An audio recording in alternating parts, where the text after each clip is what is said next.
Assalamu alaikum wa rahmatullahi wa barakatuhu.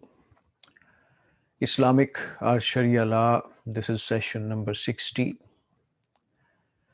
Today we are going to start the topic supererogatory. Supererogatory prayers. Rabbi shrah li sadri wa yassir li amri wahlul uqdatam min lisani yafqahu qawli. Alhamdulillah wassalatu wassalamu ala rasulillah amma ba'd. A'udhu billahi minash shaitanir rajim. Bismillahir rahmanir rahim. The significance of supererogatory prayers. At-tatawwu or nawafil or supererogatory prayers have been legislated to make up for any deficiencies left in the performance of fard salah, that is obligatory prayers. In salah, there are virtues that are not found in any other form of worship. Abu Huraira reports that Prophet sallallahu alaihi wasallam said, the first thing that the people will be called to account for on the day of resurrection will be the prayers. Our Lord will say to the angels, although he knows better, look into the salah of my servant to see if he observed it perfectly or been negligent in it. So if he observed it perfectly, it will be recorded to his credit. But if he had been negligent in it in any way, Allah would say, see if my servant has any supererogatory prayers. Then if he has any supererogatory prayers, Allah would say, make up the deficiency in my servant's obligatory prayers with his supererogatory prayers. Thereafter, all his actions will be examined in like manner. Abu Dawud. Abu Umama narrates that Prophet ﷺ said, Allah does not listen to anything from his slave as he does to the 2 rakah of the prayer that he offers. Mercy descends over the servant's head as long as he remains in prayer. Ahmad and At-Tirmizi. As-Sayuti grades it Sahih.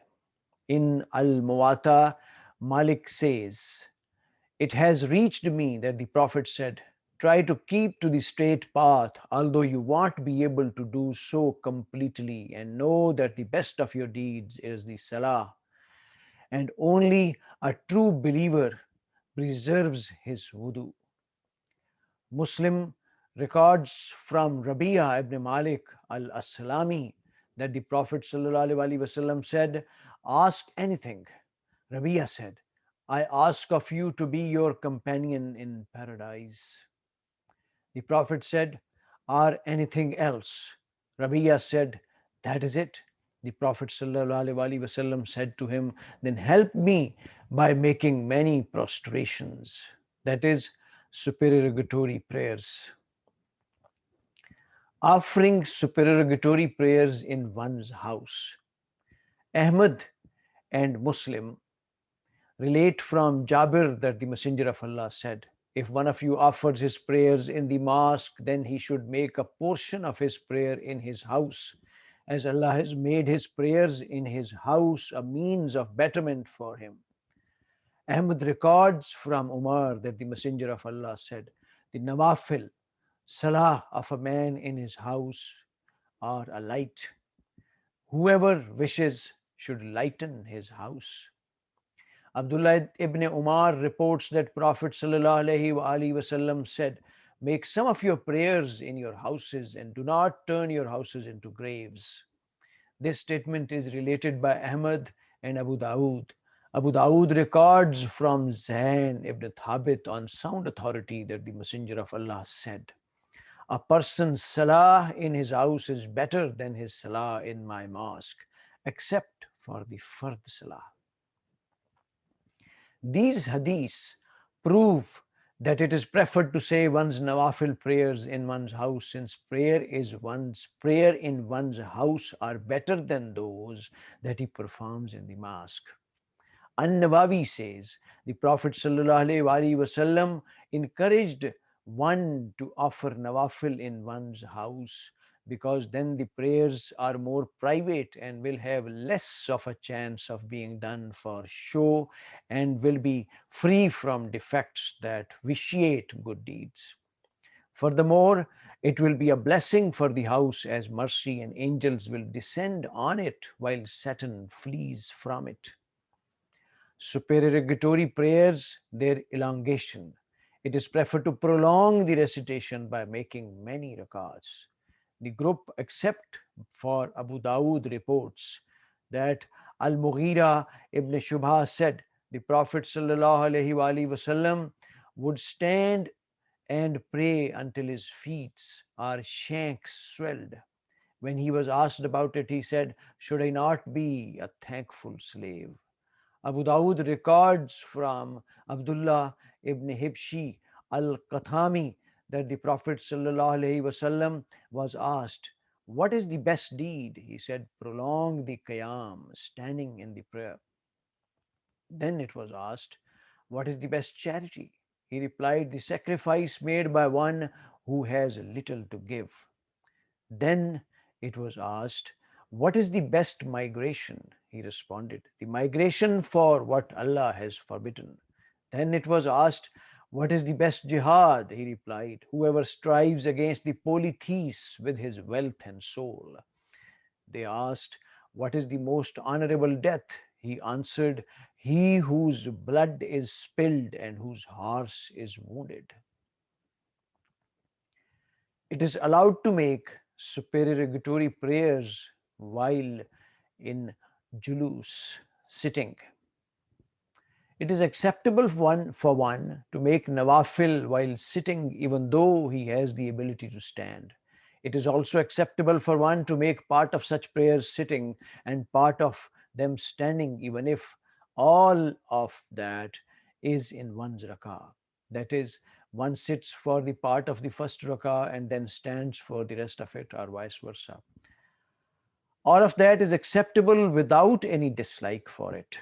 One may sit in any manner one likes, although it is preferable to sit cross legs. Muslim records that Al Kamah asked Aisha, "How did the Prophet perform two rakah while sitting?" She replied, "He would recite while sitting, and then when he wished to make raku, he would stand and bow." Ahmad, Abu Dawood, At-Tirmidhi, An-Nasai, and Ibn Majah record that she said, "I never saw the Messenger of Allah ever sitting while reciting during the night prayer until he became old, and then he would sit until when about 30 or 40 verses were left for his recital. Then he would stand, finish the recital, and make raku." Different types of nawafil. Nawafil may be divided into two types: general and specific prayers. The nawafil are said to be those prayers which are in addition to the fard salah, as prayed by the Prophet sallallahu alaihi wasallam.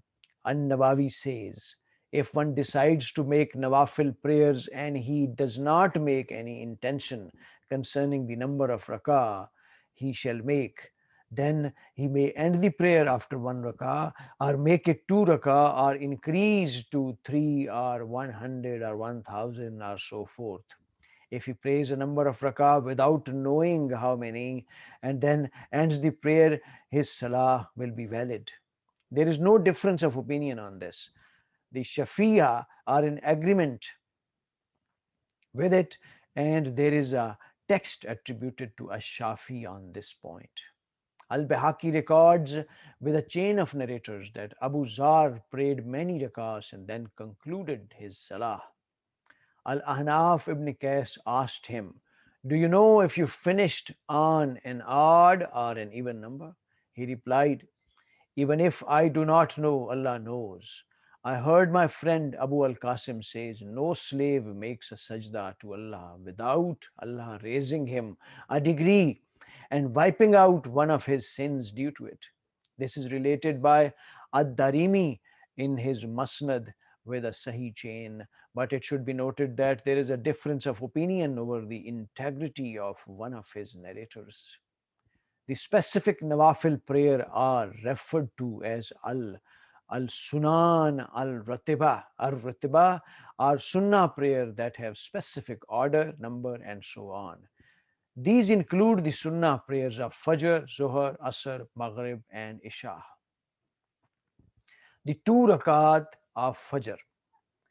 There are a number of hadiths that state the virtues of observing the sunnah prayer at dawn time. For example, Aisha related that Prophet ﷺ said about the two rakah before the Fajr, "They are dearer to me than the whole world." This is related by Ahmad, Muslim, and At-Tirmidhi. Abu Huraira reports that Prophet said, "Do not leave the two rakah of the Fajr, even if you are being attacked by a cavalry." This is confirmed by Ahmad, Abu Dawood, Al-Bayhaqi, and At-Tahawi. The the message of the hadith is that one should not leave the two rakah of the Fajr no matter what the excuse, even while under enemy attack or under most trying conditions. Aisha says, the Messenger of Allah was not so particular about observing any supererogatory prayer as he was in observing the two rakah before Salatul Fajr. This is related by Al-Bukhari, Muslim, Ahmad, and Abu Dawood. She also reports that the Prophet said, "The two rakah of the Fajr are better than this world and all it contains." This is reported by Ahmad, Muslim, At-Tirmidhi, and An-Nasai. Ahmad and Muslim also record that she said, "I have never seen him, the Prophet, more in haste to do good deed than he was to perform the two rakah at before the morning prayer, to make them quickly." It is well known that Prophet would make a very short recital in the two rakah before the dawn. Hafsa reports the Prophet would pray the two rakah of Fajr before the dawn in my house, and he would make it very quick. Nafi states, Abdullah ibn Umar would also make it very quickly.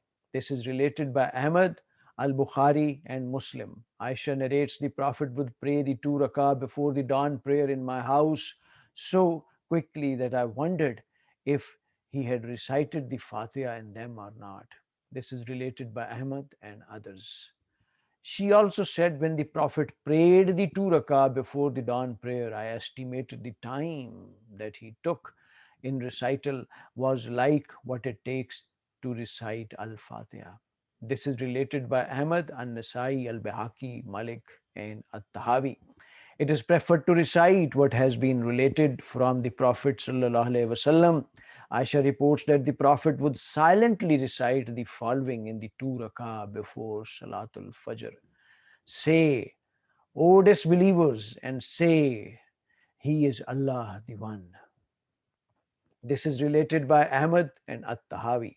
He would recite them after the Fatiha, as there is no prayer without the recital of Al-Fatiha.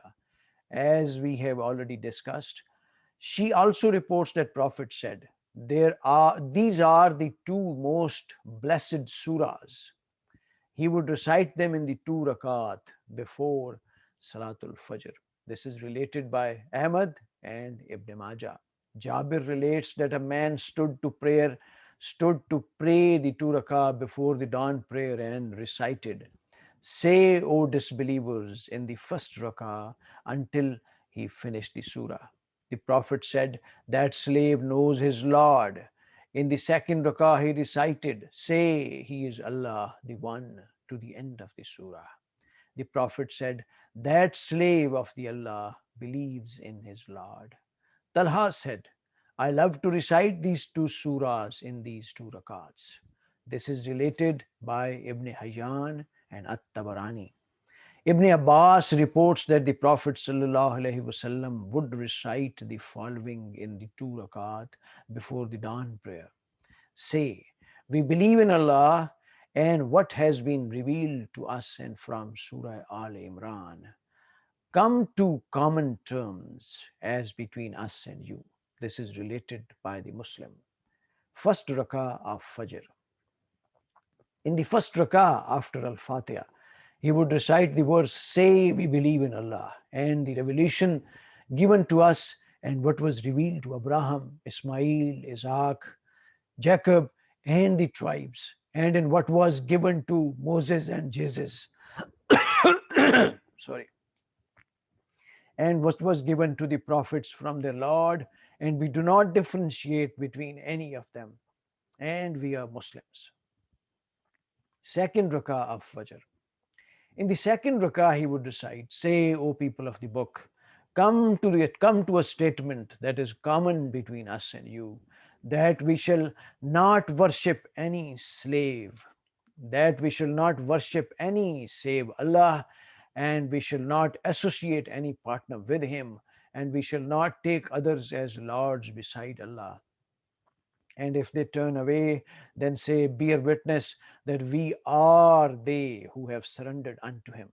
He also reports in a version recorded by Abu Dawood that in the first rakah, the Prophet ﷺ would recite, "Say, we believe in Allah." In the second rakat, he would recite, "But when Jesus became conscious of their disbelief, he cried, Who will be my helpers in the cause of Allah?" The disciples said, "We will be Allah's helpers." From the report of Aisha mentioned earlier, it is concluded that it is permissible just to recite Al-Fatiha in each rakah. Ladies and gentlemen, I would like to finish this session here. And inshallah, the topic of supererogatory prayers will be continued in the next session as well. Let's all pray together very repentfully and remorsefully from Allah subhanahu wa ta'ala, that He should grant us the sincere intention and resolve to learn commandments of Holy Quran, Siratul Nabi, Hadith, and Sunnah in their letter and spirit, in complete and 100%, and then gives us the wisdom, strength, and courage to pass it on to others, apply it on to our families, societies, countries, and world as a whole, 100% as they are intended to be. May Allah subhanahu wa ta'ala be our best guide and protector, and may He bestow upon us what is best suited for us. Ladies and gentlemen, please take care of yourselves sorry, and your environment as a whole. Inshallah, till next session, Allah Hafiz.